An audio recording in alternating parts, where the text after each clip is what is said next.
कि क्या इन लोगों पर भी नजर होगी। हरिमोहन कौशिक मेरे साथ मौजूद हैं। हरिमोहन कौशिक साहब, डीप स्टेट की बात हमेशा होती है और अमेरिका का डीप स्टेट दूसरे देशों में किस तरीके से एक्टिव होता है, वहां पर वहां की इकोनॉमी को, वहां की राजनीतिक अस्थिरता को, वहां की सरकारों को वो किस तरीके से डिस्टर्ब करता रहता है। और सबसे बड़ी बात है कि अमेरिकी प्रशासन और अमेरिका की सरकार का सहयोग भी इस डीप स्टेट को मिलता रहता है। अब यहां पर चाहे सोरेस का जिक्र कर लें, चाहे आप पन्नू का जिक्र कर लें या खालिस्तान का जिक्र कर लें, तमाम चीजों का जिक्र कर लें, और जिस तरीके से भारत की इकोनॉमी को लेकर जैसे हिंडनबर्ग की रिपोर्ट आई, उसके बाद अडानी ग्रुप को लेकर अमेरिका में भी तमाम तरह की नेगेटिविटी फैलाने की कोशिश की। हालांकि यह भी भारत ने एक संकेत देने की कोशिश की कि भाई बढ़ते हुए भारत को यह एक साजिश के तौर पर चीजें देखी जा रही हैं। तो क्या चाहे वो पन्नू हो, खालिस्तान हो, जॉर्ज सोरस हो, डीप स्टेट हो, इनकी भी बात होने वाली है, इनकी भी बात मुझे लगता है कि ट्रंप के सामने रखी जानी चाहिए। सर एक्चुअली मैं इसे थोड़ा सा पीछे से स्टार्ट करना चाहूंगा, जिसमें मेक अमेरिका ग्रेट अगेन जहां पर हमारी लाइन थी, उसको हम पीछे से अगर जहां से स्टार्ट करें तो उसमें आई एम सॉरी मैं बहुत लूज वर्ड यूज कर रहा हूं कि दूसरे देशों को उंगली नहीं करने का। क्योंकि जितनी एनर्जी आप दूसरे कंट्री के लोगों, दूसरी कंट्रीज में पंगे क्रिएट करके, उंगली करके सिर्फ वेपन इंडस्ट्री से पैसा कमा रहे थे, वहां के मैस क्रिएट करके, या फिर आप ड्रग्स बिजनेस से पैसा कमा रहे थे, तो उससे अमेरिका की बाकी इकोनॉमिक ग्रोथ के ऊपर बहुत बुरा असर पड़ रहा था। इसी वजह से जहां तक मुझे लगता है, मेरी अपना ओपिनियन है कि यहां इस चीज को ट्रंप समझ चुके हैं और इसीलिए मेक अमेरिका ग्रेट अगेन के तहत उन्होंने हर उस और डिपार्टमेंट को, खासकर यूएसएआईडी की अगर हम बात करें, तो हर उस डिपार्टमेंट को बंद करने का प्लान बना लिया है, जो कि दूसरे देशों को डिस्टर्ब करके अमेरिका की एक नेगेटिव इमेज तो क्रिएट कर ही रहा था, साथ में कहीं ना कहीं अमेरिका के रिसोर्सेज को भी वेस्ट कर रहा था। अब यहां पर कहीं ना कहीं ये चीज दिखाई दे रही है कि आप फोकस कीजिए उन कोर एजेंडाज पर, उन कोर जिसे कहते हैं सेक्टर्स पर, जिसके थ्रू अमेरिका के अंदर एम्प्लॉयमेंट क्रिएट किया जा सकता है। उससे फायदा यह होगा कि अमेरिका को अपने ऊपर डिपेंड करने में, अपने ऊपर वो सेल्फ डिपेंडेंट रहेगा कंपैरेटिवली चाइना के या यूरोप के। और ये स्ट्रेटेजी मुझे लगता है बहुत इंपॉर्टेंट है और ट्रंप इस चीज पर काम कर रहे हैं, जिसमें मोदी जी अपना बेनिफिट लेकर वहां से निकलेंगे। इन्हीं चीजों को देखकर बातचीत होगी और इसी चीज को देखकर वहां से बेनिफिट लेकर निकलते हुए नजर आएंगे। और ये कोर एजेंडा जो है ना सर, ये दोनों के लिए बेनिफिशियल है, विन विन सिचुएशन होगी इन दोनों के लिए। जी सर, बिल्कुल, वाकई विन विन सिचुएशन होगी। हमारे साथ हिमांशु जी बने हुए हैं। हिमांशु जी, जब भी इस तरह की बैठकें होती हैं तो स्वाभाविक तौर पर उस देश में, या यूं कहें कि भारत में, एक मनोवैज्ञानिक प्रभाव डेवलप होता है, मनोवैज्ञानिक असर भी होता है।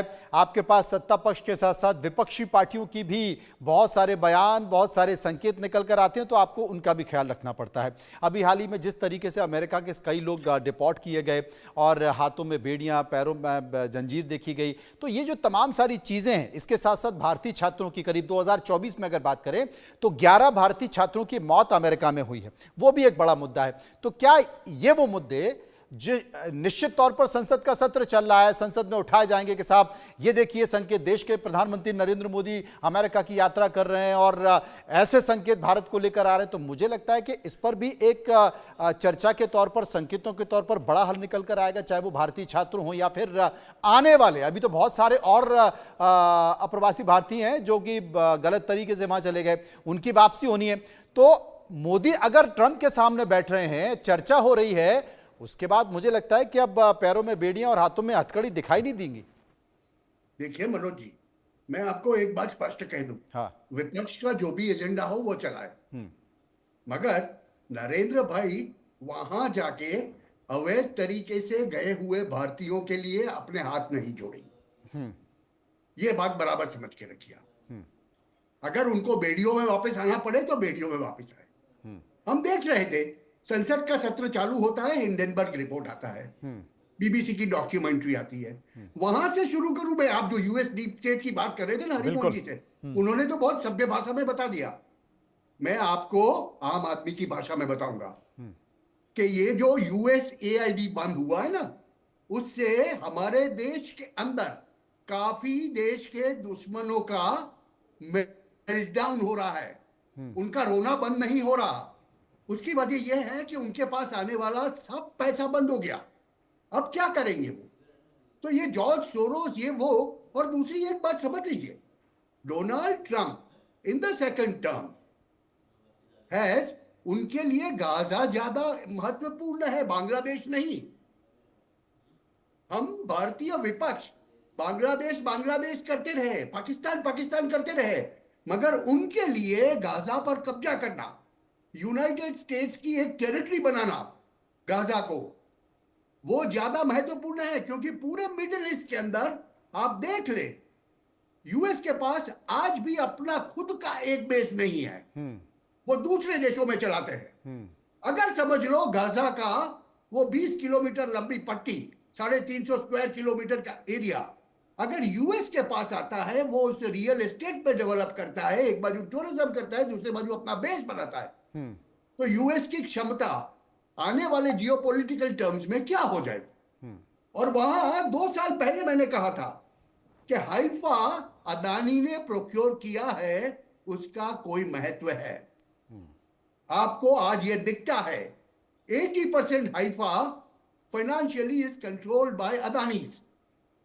और इसीलिए अदानी को ये जब डीप स्टेट वाला जो बिडेन वाला तंत्र था, उन्होंने यूएस में नहीं आने देने के लिए अदानी ग्रीन एनर्जी के ऊपर केस चालू किया था। और वो एग्जीक्यूटिव ऑर्डर से डोनाल्ड ट्रंप ने कल ही खत्म किया है। वो ही एग्जीक्यूटिव ऑर्डर कल ही आया, क्योंकि 85,000 करोड़ रुपए का इन्वेस्टमेंट अडानी वहां पर कर रहे हैं। करीब बहुत सारे लोगों को वहां रोजगार मिलने वाला, 11 लाख लोगों को रोजगार मिलने वाला है, 11,000 लोगों को रोजगार मिलने वाला है। तो ये जो संकेत है, कोई भी देश है, जब अमेरिका फर्स्ट की बात कर रहे हैं, अमेरिका ग्रेट की बात ट्रंप कर रहे हैं, तो निश्चित तौर पर वो अपने यहाँ का विकास देखेंगे। और उनको ये भी समझ में आता होगा कि भाई आपके दुनिया भर के जो सीईओज हैं, दुनिया भर के बिजनेसमैन हैं, वो अगर दूसरे जगह जाएंगे और अगर आपके यहां आकर कोई बड़ा बिजनेस कर रहा है, तो आपको उसका रेड कारपेट बिछाकर स्वागत करना चाहिए। तो आप जो संकेत कर रहे हैं कि एक तरह से साजिशों के तौर पर इस तरह की चीजें की जा रही हैं। नहीं, ये हो रही थी। अब क्या होगा कि मैं बहुत सीधी सादी भाषा में बनाऊं तो विश्व के अंदर 4 लोग मैटर करते हैं।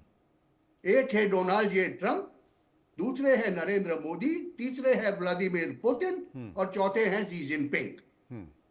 जिसे देसी भाषा में कहे तो दुनिया के ये 4 गुंडे हैं। और वो अपने अपने एरिया में अपना अपना वर्चस्व चलाएंगे।